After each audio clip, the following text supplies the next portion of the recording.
All right, so we've got this incredible life story you sent us about Oprah Winfrey. Yeah. But we're not just going to rehash the rags to riches thing everyone already knows. Right. We're going deep. Exactly. Today, our mission is to pinpoint, like, the one strategic decision that took Oprah from daytime TV host to, like, a global icon. I like it.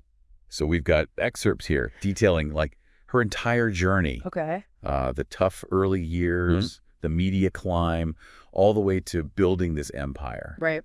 And what we're looking for are those aha moments, the choices that reveal not just Oprah's resilience, but also her calculated brilliance. Well, and it's interesting because a lot of people focus on that inspiring rise from poverty. Right. But her story is just as much about savvy business moves.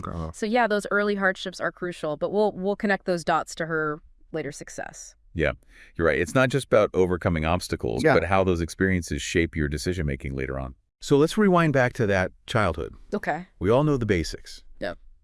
Rural Mississippi, wearing potato sacks, unimaginable poverty. But what details in these excerpts, like, really jump out at you? You know, I think the constant instability is really key here. Oh. Oprah wasn't just poor. She was shuffled between family members, experiencing neglect and abuse. Yeah.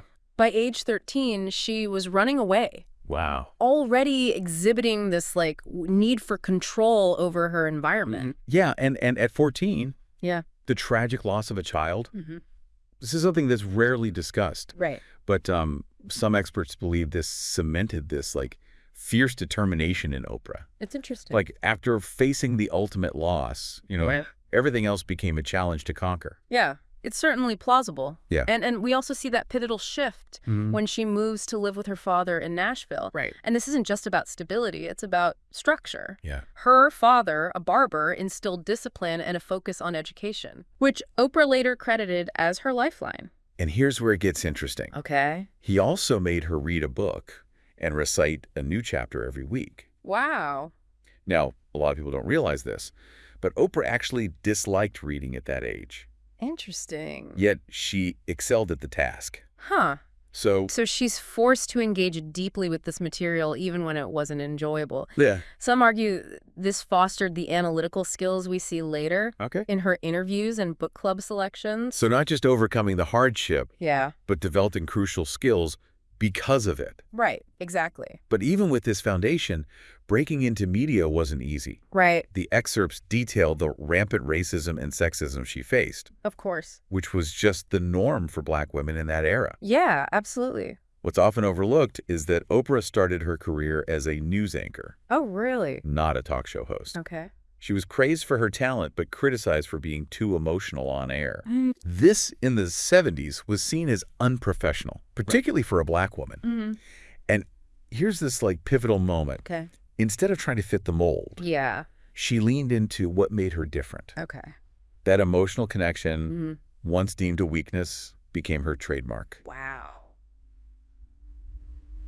But how did this translate into career success? Was it just luck? Well, this is where that calculated risk comes in. Okay. So by 1983, she's hosting a struggling Chicago talk show. She convinces producers to let her tackle these taboo topics. Okay. Personal stories, things deemed too feminine for daytime TV. Right. Ratings explode. So she targets this, like, underserved audience, women craving this authentic connection, not just the usual fluff. Right. And she wasn't afraid to get personal, sharing her own struggles, which resonated deeply with viewers. I see. But was this enough to build an empire? Not quite. Okay. The next decision is where things really shift. Right. In 1986, The Oprah Winfrey Show launches nationally.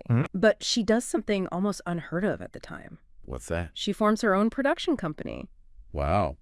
Harpo, Oh. gaining ownership and creative control. Now, this is where that business acumen meets that early need for control. Exactly. She wasn't just a talented host. Right. She was a savvy businesswoman securing her future. Absolutely. But wouldn't this have been risky? Yeah. Especially for a woman in that era. It was a gamble, Yeah. but a calculated one. Okay. The excerpts highlight her meticulous preparation. She studied the industry, negotiated fiercely, Right. and surrounded herself with a loyal team who shared her vision. Wow. This wasn't just about fame. Yeah. It was about building an empire. An empire. Yeah. So we see this pattern kind of emerging. Mm-hmm. Early hardships instill resilience. Yeah. Then strategic decisions amplify that into success. Yeah. But we're still looking for that one defining move. Right? Exactly. And it's not just Harpo Productions. You know, remember, at this point, talk shows were all about sensationalism. Yeah. Exploiting guests' problems for ratings. Mm-hmm. Oprah does the opposite. Right. She focuses on personal growth, self-help, even spirituality. Exactly. Things that were previously considered niche, but wasn't as a risk. Sure. Like alienating the existing audience who tuned in for like all the drama. It was a gamble. Yeah. But Oprah sensed a cultural shift. Okay. So the 80s saw this rise in these self-awareness movements. Okay. People wanted empowerment, not just entertainment. Right. By tapping into this, she created a whole new market. And this is where her own struggles kind of become an asset. Yes. The excerpts talk about her lifelong battle with weight, a very public struggle. Right. Instead of hiding it, she made it part of the show. Wow. This was revolutionary. Yeah. In an era obsessed with unattainable beauty standards. Absolutely. Oprah normalized vulnerability. Yeah. It showed viewers like, hey, I'm just like you. Exactly. Facing real challenges, but striving to overcome them. Yeah. This authenticity built this level of trust that few hosts achieve. Right. People felt seen, not judged. I see. And this, I think, is key to her staying power. But even empires face setbacks, right? Absolutely. The launch of OMON, her own network, in 2011 was initially a flop. A flop. Yeah, this is where many thought, like, Oprah's magic had faded, ratings were low, the programming felt scattered, and critics were harsh. Yeah, but she adapts. Right. She brings in Tyler Perry. Yeah. Known for targeting a similar audience. She doubles down on content aligned with her brand. Exactly. Spirituality, self-improvement, and stories of resilience. Right, right. And this is where we see the culmination of all those early lessons. I think so. She took calculated risks, but when they failed, she didn't give up. Right. She analyzed what went wrong, pivoted, Exactly. and leveraged her existing strengths. Yeah. This reinforces the idea that success isn't linear. Right. It's about learning from setbacks, Absolutely. adapting, and staying true to your vision. But what about the philanthropic side? Yeah. Does that tie into this central strategy? It's integral, you know? Okay. While some might view philanthropy as separate, for Oprah, it's brand consistent. Right. The Oprah Winfrey Leadership Academy for Girls in South Africa embodies this perfectly. Providing education, Yeah. empowering young women. It mirrors her own journey. Exactly. But isn't this also savvy business? Oh, yeah. Building goodwill, Absolutely. associating her brand with positive change. Right, undoubtedly. Yeah. But the line between genuine altruism and calculated branding Right. is blurry. Yeah. The excerpts don't reveal her inner motives, and frankly, that's irrelevant to our analysis. You're right. We're looking for impactful decisions. Right. Regardless of the driving force behind them. Exactly. So have we pinpointed that one strategic move yet? Or is it more a series of choices building upon each other? Well, it's a fascinating question. Yeah. We could argue that forming Harpo was key, Right. giving her control early on, but then shifting her talk show's focus Right. was equally crucial. And even Odeon's initial failure provided valuable lessons, Right. shaping its later success. Yeah. So maybe there isn't just one move, Yeah. but a consistent approach that defines Oprah. A consistent approach. Precisely. Okay. It's this combination of business savvy, understanding cultural trends, Right. and utilizing personal vulnerability to connect with millions. Utilizing personal vulnerability. Yeah. Okay. But there's another layer to this. Okay, I'm intrigued. Yeah. What are we missing? Okay, so Oprah's empire relies heavily on personal branding. Okay. Her name, Her face, her story, Right. it's all intertwined. Right. This worked brilliantly Yeah. in the pre-internet age. Okay. But could it be replicated today? That's a great point. Yeah. In our fragmented media landscape Yeah. with countless influencers and niche audiences, Right. could someone build that same level of, like, overarching trust? It's a question worth pondering. Yeah. Oprah rose before social media. Right. When mass audiences were the norm. Okay. Today, success might look different. Different how? Smaller, more targeted, Mm-hmm. but perhaps lacking that same global impact. Yeah. Okay.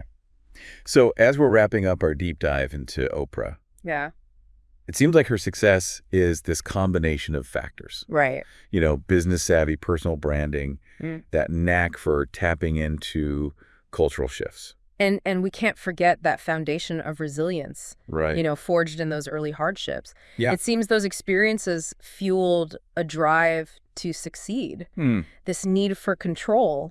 It shaped her decisions later on. It's like she took all those lemons life threw at her and made the most delicious, world-famous lemonade. Right, exactly. But here's what I find fascinating. Okay. While we've pinpointed these strategies, the excerpts don't reveal if they were like conscious choices or just Oprah being Oprah. That's the enigma, isn't it? Yeah. Was there a master plan? Right. Or was she intuitively navigating each step? Yeah. Just trusting her instincts? Yeah. The sources don't give us a definitive answer. Yeah. Which makes it all the more intriguing. It's like that saying, luck is what happens when preparation meets opportunity. Right. Oprah clearly prepared herself through education and hard work. But was she also uniquely positioned to seize the opportunities of her time? It's a question worth considering. Yeah. She entered the media landscape just as it was shifting, with audiences craving authenticity and connection. Her personal brand of vulnerability and empowerment resonated perfectly with that cultural moment. It makes you wonder, could someone replicate that success today in a world of fragmented media? Right. Where personal connection is so often mediated through screens. Yeah. Can one individual achieve that same level of influence? It's a provocative thought, isn't it? Yeah. Oprah's empire was built on a one-to-many model. Okay. One person connecting with a mass audience. Right. Today's media landscape is more about niche communities and micro-influencers. So while her strategies offer valuable lessons, the context has changed. Yeah. Maybe today's Oprah wouldn't be a single figure, but a collective. Interesting. Like a network of individuals, each resonating with specific audiences. It's a fascinating possibility. Yeah. Perhaps true influence in the future lies in building bridges between those niches. Okay. Fostering connection across diverse communities. That's a really interesting takeaway. Yeah. It suggests that while Oprah's individual journey is unique, the principles she embodied, resilience, adaptability, authenticity, they remain timeless and relevant. Absolutely. And that's the beauty of these deep dives. Yeah. We're not just learning about a person or a topic. Right. We're extracting insights that can inform our own journeys. Exactly. Our own approaches to navigating this complex world. I agree. So as we close this chapter on Oprah's incredible story, I want to leave you with this final thought. Okay. What aspect of her journey sparked something in you? Yeah. What resonated with you? Was it her business acumen, her philanthropic spirit? Right. Or perhaps that unwavering belief in the power of education? Hold on to that spark, that moment of resonance, because that's where the real learning begins. Right. The point where knowledge transforms into action. Okay. Inspiration into impact. Inspiration into impact. And remember, the deep dive is all about extracting those valuable nuggets of insight to help you navigate your own world. Navigate your own world. Keep exploring. Keep asking questions. Keep asking questions. And keep diving deep